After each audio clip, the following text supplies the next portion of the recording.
That is Chad with Proscapes Landscaping. He's clearing it out right now. The company takes care of more than 100 parking lots across the Madison area.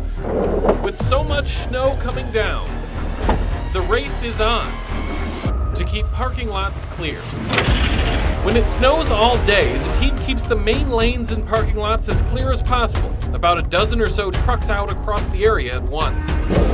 Once the snow tapers off at night, they jump to 30 to 40 trucks, cleaning and clearing quickly. We have less people during the day so that the others can get rested, so when they come in at night, they kind of are 100% and not already exhausted from the day.